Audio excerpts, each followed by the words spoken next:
time to dive into our game previews for week 7. And do just want to give our viewers a heads up, having a little computer issue, so my notes are on my phone. So I will be looking down. Apologies. I try to always look at the camera, but, things happen. Anyways, diving into week 7, we are going to have 2 teams on byes. The Baltimore Ravens and the Buffalo Bills both taking the week off. We are going to start with our biggest spread of the weekend. And as much fun as Raider Jim had last week, I don't know how much fun he's going to have this week, but it is the Las Vegas Raiders heading to Kansas City to face the Kansas City Chiefs, who seem to have figured some things out. Chiefs are going to be 12.5-point favorites. 45.5 is our over-under. In terms of the money line, Vegas plus 525, Kansas City minus 800. No, these are not college football lines. This is an NFL line. Raider Jim, as always, no one talks Raider football before you on this network. The floor is yours. Yeah, let me start with last week's Raider game, and I'm glad they won. Of course, it was a victory, but I had a friend reach out to me on Monday, and he said, "Hey, must have felt like winning the Super Bowl, huh?" And I said, "No, I felt like the varsity guys were walking around puffing their chests out because they just beat the JV. Big deal. You doubled the score on Tennessee. Not only did you double the score, you only scored 2 touchdowns.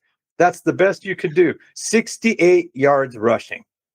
Come on, really? 158 yards passing.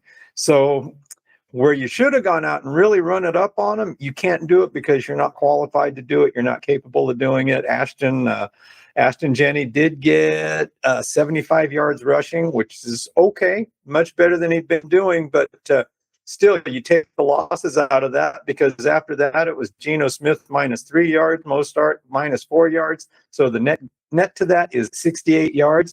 Now they're going to go into Kansas City, and you said it.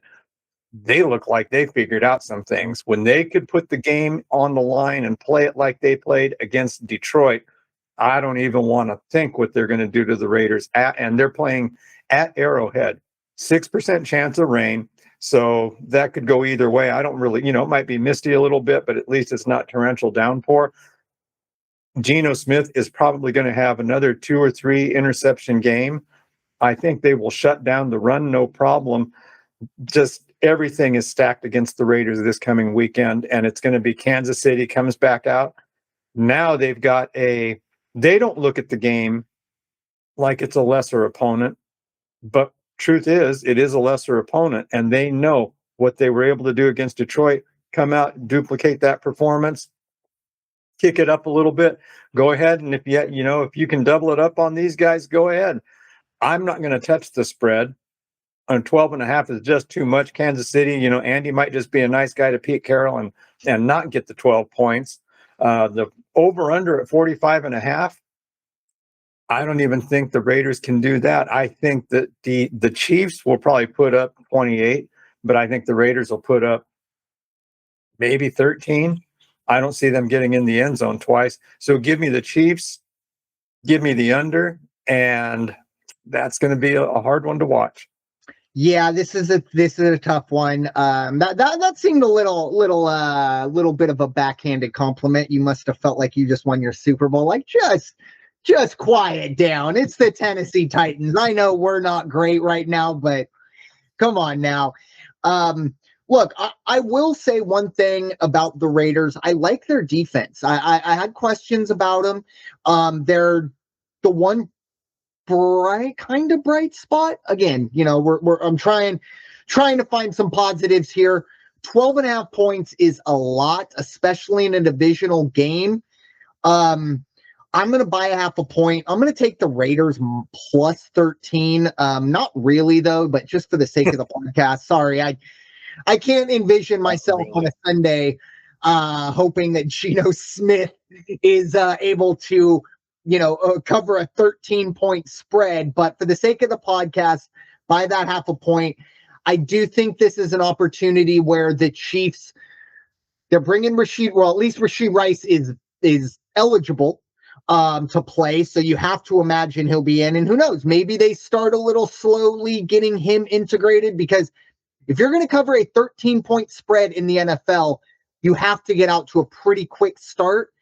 And then you kind of have to stay on the gas. And I don't know if Kansas City is going to necessarily A, want, or B, need to stay on the gas. So, again, for the sake of the podcast, give me the Raiders plus 13. And I'm with you, though. I got to take the under. The only way I see this going over is if Kansas City can get 31 to 35 points, and then the spread goes away, because unfortunately I don't see the Raiders scoring 20 to 24. Daniel Carlson, 3 field goals. That's it. There you go. Well, and that's unfortunately probably what we're going to be looking at. So 45.5, I think that is way too high for a Raider offense.